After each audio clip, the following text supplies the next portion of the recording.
और आक्रमण में आइए बात कर लेते हैं अगली बड़ी खबर की। वर्ल्ड ब्रेकिंग है, ईरान के तनाव से जुड़ी हुई और ईरान से इस वक्त की बड़ी खबर।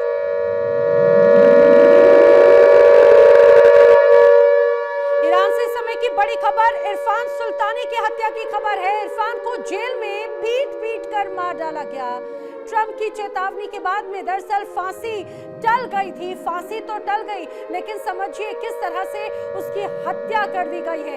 इरफान सुल्तानी दरअसल जिस तरह से ईरान में लगातार विद्रोह की आग यहाँ पर भड़की, उसमें एक प्रमुख चेहरा था विरोध करते हुए, और इरफान को यहाँ पर मौत के घाट उतार दिया गया। जिस तरह से पहले फांसी दिए जाने की बात कही गई, उसके बाद अमेरिका की तरफ से उस पर प्रतिक्रिया सामने आई और ट्रंप की सीधी चेतावनी थी कि अगर फांसी हुई तो इसके परिणाम आने वाले वक्त में ईरान को भुगतने पड़ सकते हैं, यहाँ की सत्ता को भुगतने पड़ सकते हैं। फांसी तो टल गई, लेकिन इरफान की जान चली गई और जान पीट कर हत्या किए जाने के साथ में सामने आई है। इरफान दरअसल जेल में था, सलाखों में था, लेकिन पीट कर उसको मौत के घाट उतार दिया गया। वहीं ट्रंप और खामनेई की धौंस दुनिया को महाजंग के मुहाने पर लेकर आ गई है। एक तरफ अमेरिका की खुली धमकियां हैं, दूसरी तरफ ईरान की ललकार और चेतावनियां, बयानों में बारूद और हर शब्द युद्ध का ऐलान। मध्य पूर्व से लेकर व्हाइट हाउस तक सायरन बज रहे हैं। दुनिया में हड़कंप है, क्योंकि अगर ये टकराव बढ़ा तो ये जंग सिर्फ दो देशों की नहीं बल्कि पूरी दुनिया की जंग होगी।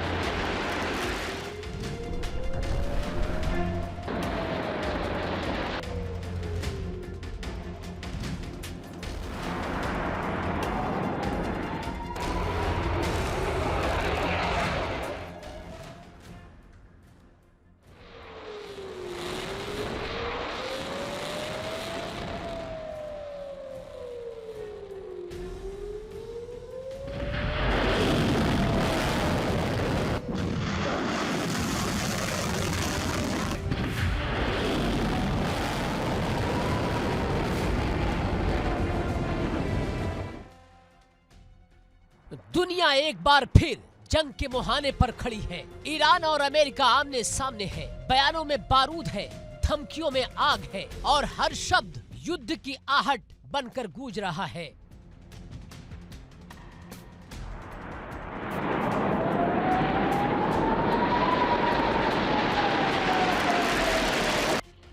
एक तरफ अमेरिका की युद्धपोत खाड़ी में तैनात,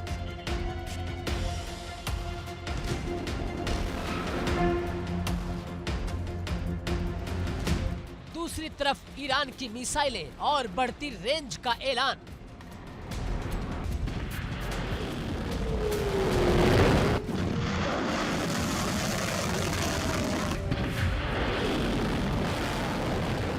शांति दिखती जरूर है, लेकिन नीचे लावा खौल रहा है।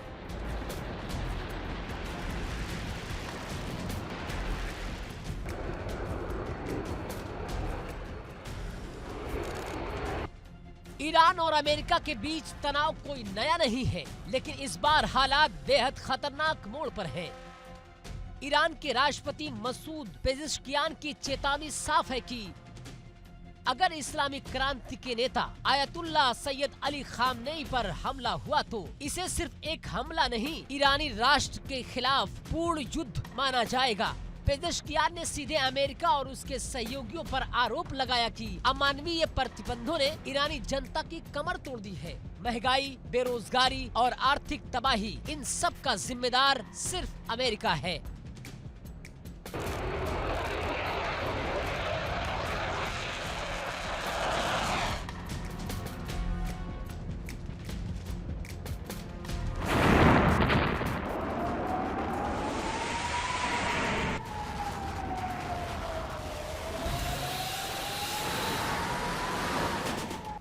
और फिर आया सबसे तीखा हमला। ईरान के सर्वोच्च नेता आयतुल्लाह अली खामनेई ने सीधे नाम लिया अमेरिका के राष्ट्रपति डोनाल्ड ट्रंप का। खामनेई का आरोप है कि ईरान में हुए दंगों, हत्याओं और तबाही के मुख्य दोषी डोनाल्ड ट्रंप हैं। इतना ही नहीं, खामनेई ने ट्रंप को ईरानी राष्ट्र के खिलाफ अपराधों का जिम्मेदार ठहराया।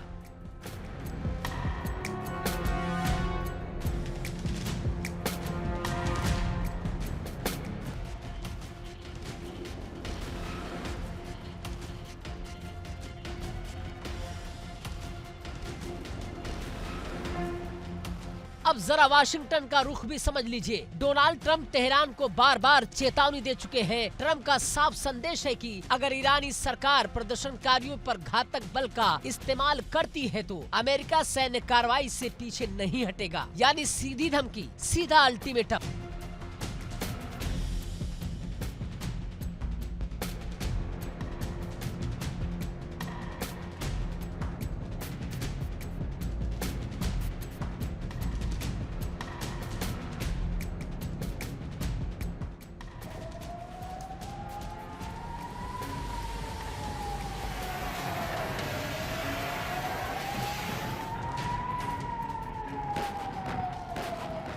अब आते हैं इस तनाव के सबसे दर्दनाक पहलू पर। अमेरिका स्थित human rights activist news agency का दावा है कि ईरान में प्रदर्शनों के दौरान 3767 लोगों की मौत हुई है।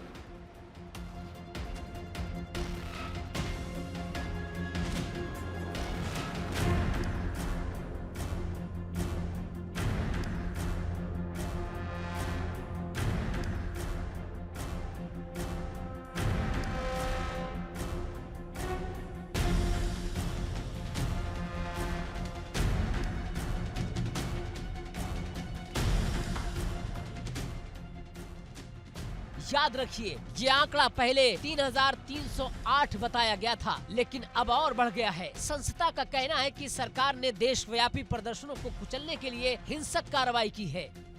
इतिहास गवाह है, ईरान में पहले हुए किसी भी आंदोलन में इतनी बड़ी संख्या में मौतें नहीं हुई।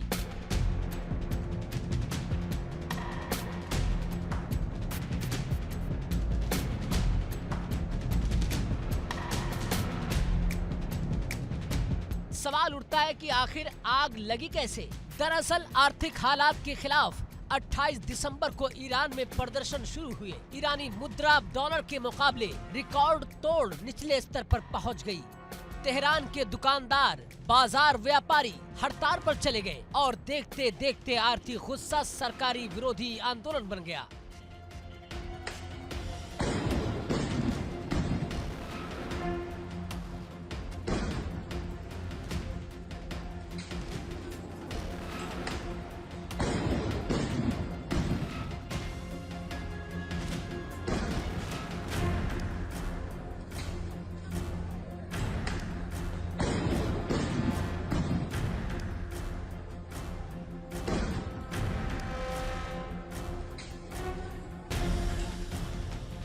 सरकार ने हालात काबू में करने के लिए एक बड़ा कदम उठाया। करीब 8 दिन तक इंटरनेट सेवाएं बंद कर दी। दुनिया से ईरान कट गया। सोशल मीडिया खामोश, सड़कों पर डर का साया। अब भले ही इंटरनेट गतिविधियों में मामूली सुधार दिख रही है, लेकिन जमीनी हालात अब भी तनावपूर्ण है।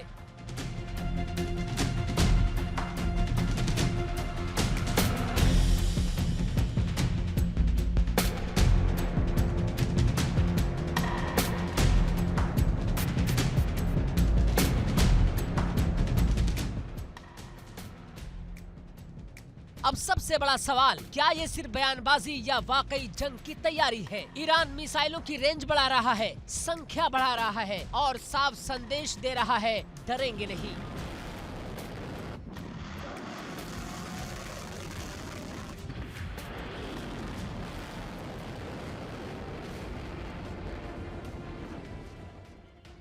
अमेरिका युद्धपोत तैनात कर रहा है, सहयोगी देशों को अलर्ट कर रहा है और दबाव बना रहा है। दुनिया की सांसें थमी है। मिडल ईस्ट फिर बारूद के ढेर पर बैठा है। एक चिंगारी और पूरा इलाका जल सकता है। क्या कूटनीति काम करेगी या फिर इतिहास खुद को दोहराएगा?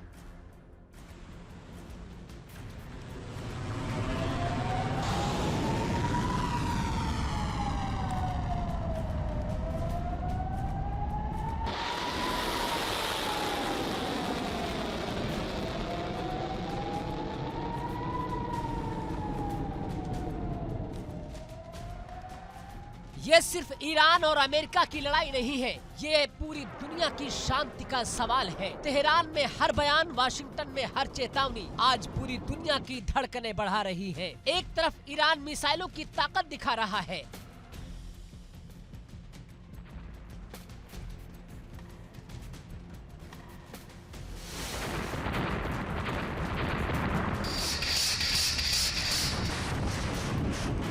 तो दूसरी तरफ अमेरिका सैन्य कार्रवाई की खुली धमकी दे रहा है। क्या ये टकराव अगर बढ़ा तो इसकी आग सिर्फ मिडल ईस्ट तक सीमित रहेगी?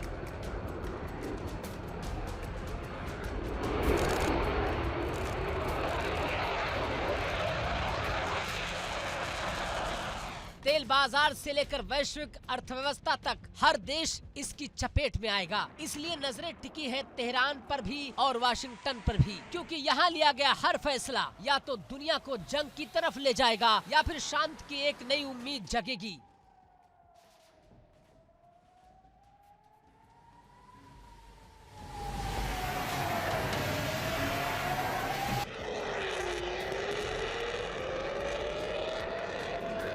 दुनिया इंतजार कर रही है, क्या अक्ल जीतेगी या फिर बारूद बोलेगा। और आक्रमण में अब बारी है अगली बड़ी वर्ल्ड ब्रेकिंग की। अगली बड़ी खबर बहुत ज्यादा चौंकाने वाली है। ईरान में प्रदर्शनकारियों से जुड़ी हुई खबर ये कि प्रदर्शनकारियों पर केमिकल से अटैक हुआ।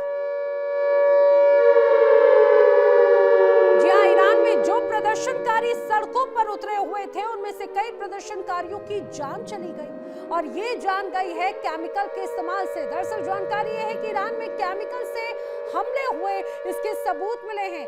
जी हाँ, बचाव के उपकरण पहने हुए सुरक्षा कर्मी नजर आए, लेकिन लोगों पर बौछार की गई, केमिकल हमले किए गए और वो केमिकल हमले जिसकी वजह से कई लोगों की जान चली गई, ऐसी भी तमाम पुष्टि होती है। ये सीक्रेट केमिकल आखिर क्या था जिसका इस्तेमाल किया गया? सड़कों पर तस्वीरें इस तरह की जो आपको विचलित कर सकती हैं, स्पष्ट नहीं दिखा सकते, लेकिन जगह जगह पर लोग वहां पे पड़े हुए थे। ये कहा जाए लोगों की लाशें पड़ी हुई थी और उसमें ईरान की तरफ से इन प्रदर्शनकारियों को रोकने के लिए इस्तेमाल किया गया ऐसा केमिकल जो जानलेवा था, घातक था। ईरान में प्रदर्शनकारियों को केमिकल से मौत के घाट उतारे जाने के तमाम दावे आए हैं। दुनिया को ये दावे सन्न कर रखे हैं। ट्रंप की धौंस से फांसी तो रुक गई, लेकिन मारने का तरीका बदल गया। गोली नहीं चली, फांसी नहीं लगी, बल्कि जहर। यह आरोप अगर सही है तो मान के चलिए ये मानवता के खिलाफ सबसे खतरनाक अपराध था, सबसे बड़ा हमला था। अब बड़ा सवाल ये कि क्या अमेरिका ईरान के खिलाफ फिर से हमले की योजना बना रहा है या ये टकराव एक नई और भयानक जंग की शुरुआत बन जाएगा?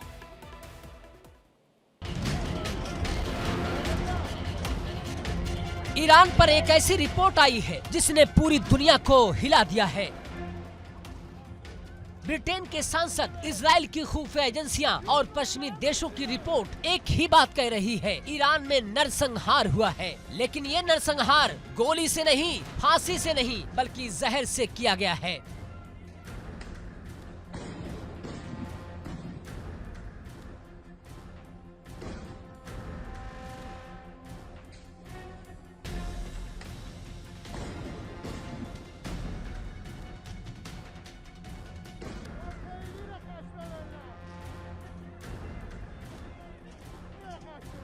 रिपोर्ट का दावा है खामेनी सरकार ने 800 विद्रोहियों की फांसी माफ कर दी है, लेकिन हजारों प्रदर्शनकारियों को केमिकल जहर से मार डाला गया। ये मौतें जेल में नहीं हुई, ये मौतें पुलिस फायरिंग से नहीं हुई, ये मौतें लोगों के घरों में हुई हैं, सड़कों पर हुई है और अस्पतालों के बेड पर हुई है।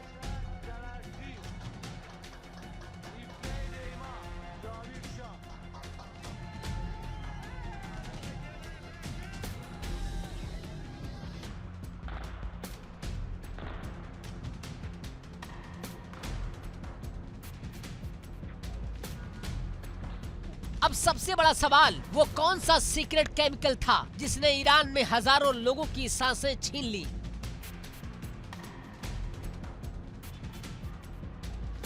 दावा है ईरानी सुरक्षा बलों ने प्रदर्शनकारियों पर टॉक्सिक केमिकल सब्सटेंस को इस्तेमाल किया। आंसू गैस के गोलों में सिर्फ आंसू नहीं थे, उनमें जहरीली गैस भरी थी।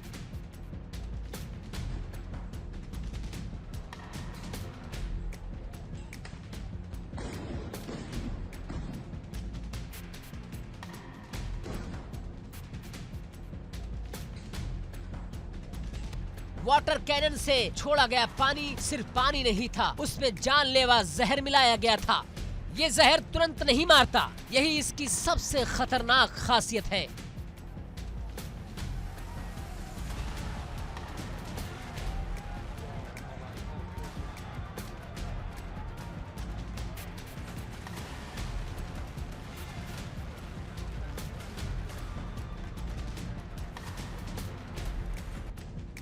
पहले दिन गले में खराश, दूसरे दिन बुखार, तीसरे दिन सांस लेने में दिक्कत और फिर एक एक कर शरीर के अंग जवाब देने लगते हैं।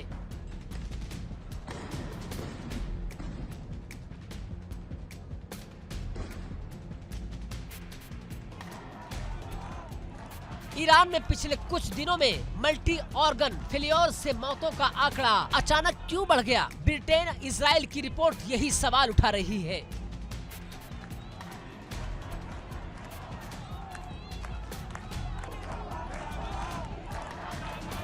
रिपोर्ट्स कहती है कि खामनेई सरकार ने विरोध कुचलने के लिए दिलियड केमिकल अटैक की रणनीति अपनाई। ऐसा हमला जिसका असर तुरंत नहीं दिखता। आरोप है कि लोगों को पकड़ा गया, फिर छोड़ दिया गया और घर पहुंचने के कुछ दिन बाद उनकी मौत हो गई।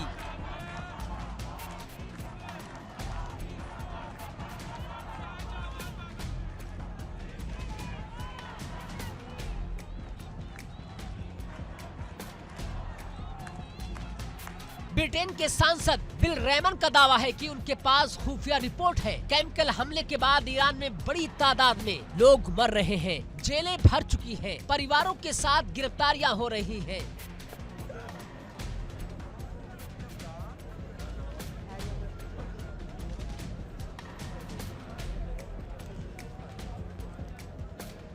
वकीलों को मिलने तक नहीं दिया जा रहा है, यानी ना इलाज, ना कानूनी मदद, ना इंसाफ। रिपोर्ट में 8 और 9 जनवरी का खास तौर पर जिक्र है। दावा है कि इन्हीं 2 दिनों में प्रदर्शनकारियों पर केमिकल हथियारों का इस्तेमाल हुआ। IRGC कुछ फोर्स और उससे जुड़े प्रॉक्सी ग्रुप सीधे हिंसा में शामिल थे। सड़कों पर गोलियों से जितनी मौतें हुई, उससे कहीं ज्यादा लोग पिछले 5 दिनों में घर और अस्पताल में मरे।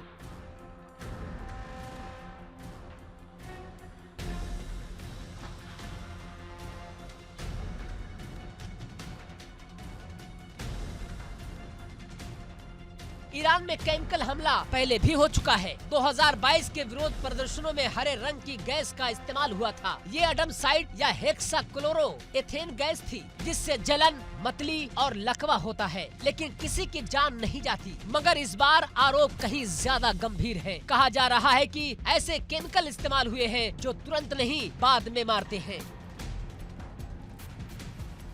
इनमें पहला नाम है मस्टर्ड गैस या सल्फर मस्टर्ड। ये सांस के जरिए पहुंचता है, श्वसन तंत्र और बोन मैरो तक को नुकसान पहुंचाकर DNA लेवल तक चोट करता है। एक्सपोजर के 14 दिन के अंदर निमोनिया जैसे लक्षणों से मौत हो जाती है।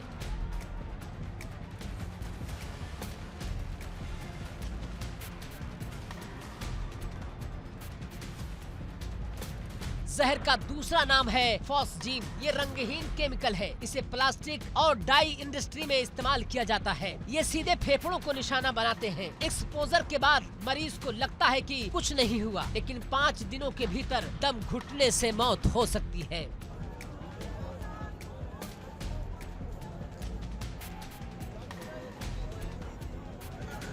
ऐसा ही एक जहर है लुईसाइड। इसमें आर्सेनिक होता है। शुरुआत में आंखों में जलन होती है, सांस फूलती है और फिर 3 दिन में मल्टी ऑर्गन फेल कर देता है। इन मौतों में ईरान में ऐसा खौफ फैला दिया कि प्रदर्शन थम गए हैं और इसी को डोनाल्ड ट्रंप की सबसे बड़ी रणनीतिक हार कहा जा रहा है, क्योंकि बिना गोली चलाए, बिना युद्ध किए खामनेई ने विरोध को कुचल दिया। लेकिन सवाल अब भी जिंदा है, क्या ईरान में केमिकल हथियार विरोध दबाने का नया तरीका बन चुका है? क्या खुफिया रिपोर्ट सामने आने के बाद भी अमेरिका चुप रहेगा, या फिर ट्रंप को ईरान को बर्बाद करने का एक नया बहाना मिल चुका है?